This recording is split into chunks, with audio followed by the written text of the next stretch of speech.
प्रिय विद्यार्थियों, मित्रों, आज मैं अधिगम सीरीज का तीसरा वीडियो लेके आया हूं, जो अधिगम के सिद्धांत से संबंधित है। अधिगम का जो दूसरा सिद्धांत, पहला सिद्धांत था थॉर्नडाइक का सिद्धांत, दूसरा पावलोव का संबद्ध प्रतिक्रिया सिद्धांत या क्लासिकल कंडीशनिंग थियरी या फिर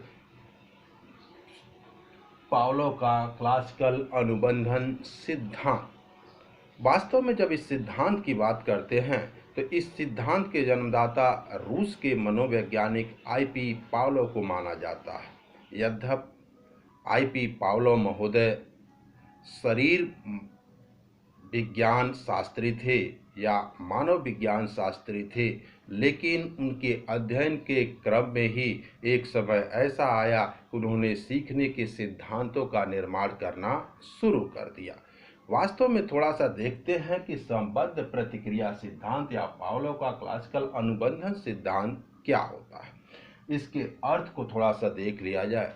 वास्तव में जब हम संबद्ध प्रतिक्रिया सिद्धांत या पावलोव के क्लासिकल अनुबंधन सिद्धांत या क्लासिकल कंडीशनिंग थियरी की बात करते हैं तो एक चीज निकल के आता है कि व्यक्ति एक उद्दीपक होता है और उद्दीपक के प्रति व्यक्ति की प्रतिक्रिया होती है या किसी भी चीज की प्रतिक्रिया उद्दीपक के पर एक स्वाभाविक उद्दीपक होता है और स्वाभाविक उद्दीपक के पर स्वाभाविक प्रतिक्रिया होता है। लेकिन कभी कभी होता है कि जो स्वाभाविक या प्राकृतिक उद्दीपक होता है उसके जगह पे एक दूसरा उसके साथ उद्दीपक एक अटैच हो जाता है, लेकिन वह भले ही उस स्वाभाविक उद्दीपक के प्रति दूसरा उद्दीपक अटैच हो जाता है, जुड़ जाता हो, लेकिन उसके प्रति भी कहीं न कहीं उसी तरह से पशु या व्यक्ति प्राकृतिक प्रतिक्रिया जैसे उस प्राकृतिक उद्दीपक के प्रति करते थे उसी तरह से प्रतिक्रिया करते रहते। जैसे उदाहरण से इसको थोड़ा सा हम लोग समझ लें,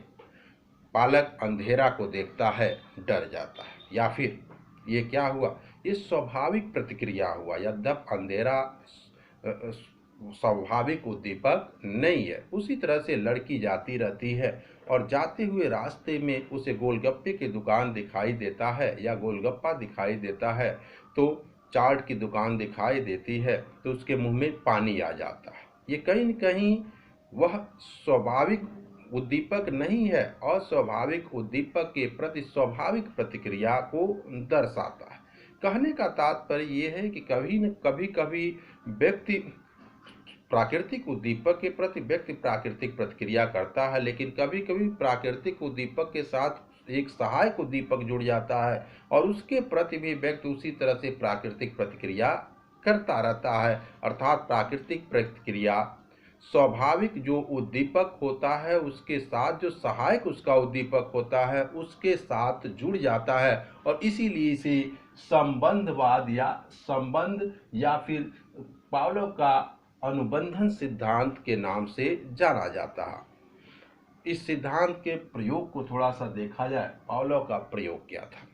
पावलोव महोदय रूस के मनोवैज्ञानिक थे, शरीर मनोवैज्ञानिक थे, शरीर विज्ञान के मनोवैज्ञानिक थे, लेकिन उन्होंने अपना प्रयोग सीखने का जो सिद्धांत दिया था उसमें उन्होंने अपना प्रयोग एक कुत्ते पर किया था। उन्होंने एक ध्वनि रहित कमरे का निर्माण किया। उस कमरे में उन्होंने एक कुत्ते को रखा, उसके गर्दन में उन्होंने ऑपरेशन करके लार की जो नली थी उसमें उन्होंने फरक नली लगा दिया। उसके बाद उन्होंने घंटी लिया, घंटी बजाना शुरू किया। कुत्ते के मुंह से घंटी बजाने पर लार टपकने लगा। साथ साथ उन्होंने घंटी बजाने के साथ ही कुत्ते को भोजन देना शुरू कर दिया। ये प्रयोग लंबे समय तक चलता रहा। जब भी पावलोव महोदय घंटी बजाते थे तो कुत्ते के मुंह से लार टपकने लगता था और उसी समय तुरंत कुत्ते को भोजन दे दिया जाता था। लेकिन कुछ समय बीतने के बाद पावलोव महोदय ने घंटी बजाते रहे और घंटी बजाने के उपरांत उन्होंने भोजन नहीं दिया। फिर भी उन्होंने देखा कि कुत्ते के मुंह से उसी तरह से लार टपक रहा है जैसे घंटी बजाने के बाद भोजन दिया जाता। पावलोव महोदय ने ये मान लिया कि वास्तव में कुत्ते ने समझ लिया है या कुत्ता ने समझ लिया है कि घंटी जैसे ही बजेगा वैसे ही उसे भोजन प्राप्त हो जाएगा, और इसलिए घंटी का आवाज़ सुनते ही पावलोव महोदय का कुत्ता या उसके मुंह से लार टपकने लगता था। कहने का तात्पर्य ये था कि स्वाभाविक प्रक्रिया या स्वाभाविक प्रतिक्रिया जो थी कुत्ते की, वह सहायक उद्दीपक के प्रति भी उसी तरह से होता रहा जैसे पहले जो प्राकृतिक उद्दीपक था प्राकृतिक उद्दीपक के प्रति होता था।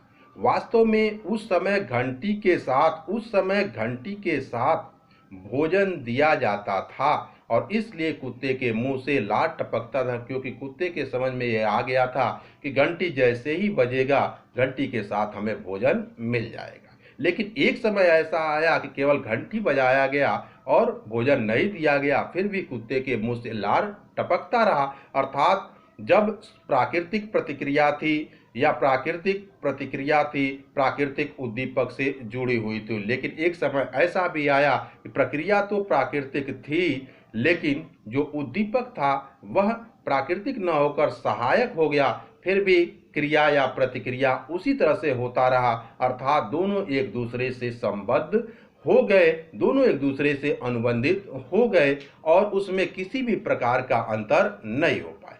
जिस तरह से कुत्ते ने घंटी के आवाज के प्रति लार टपका करके अपने आप को, अपने प्रतिक्रिया को एक स्वाभाविक या एक बनावटी सहायक उद्दीपक के प्रति अपने आप को जोड़ लिया था, उसी तरह से बालक भी कहीं न कहीं बहुत सारे चीज़ों को सीखता है। डर के भावना को, बालक के अंदर डर के भावना, या अभी हमने शुरू में आपको बताया था कि लड़की जा रही थी और उसके मुंह में पानी आ गया गोलगप्पे की दुकान को देखकर। इन सारी चीज़ों का विकास या जितने चीज़ों को हम सीखते हैं, बालक सीखता, जैसे कुत्ते ने सीख लिया था कि इस तरह की आवाज़ होगी तो ऐसा होगा, भोजन हमें घंटी की आवाज़ के साथ भोजन मिलेगा, सेम उसी तरह से बालक के अंदर डर के भावना का विकास या अन्य क्रियाओं को बालक सीख लेता है। प्रिय विद्यार्थियों, मित्रों, अग्रज बंधुओं, आप हमारे वीडियो को शुरू से अंत तक देखें, इसे लाइक करें, सब्सक्राइब करें, शेयर करें और साथ साथ हम उम्मीद करते हैं कि कमेंट के माध्यम से आप हमें बताने का प्रयास करेंगे कि इसमें जो कमियां होंगी उसे हम अगले वीडियो में, जब हम गेस्टाल्ट थियरी लेकर के आएंगे, बर्दिमार, काफ्का, कोहलर का गेस्टाल्ट थियरी, तो उसमें सुधार करने का प्रयास करेंगे। जय हिंद, वंदे मातरम, नमस्कार, धन्यवाद।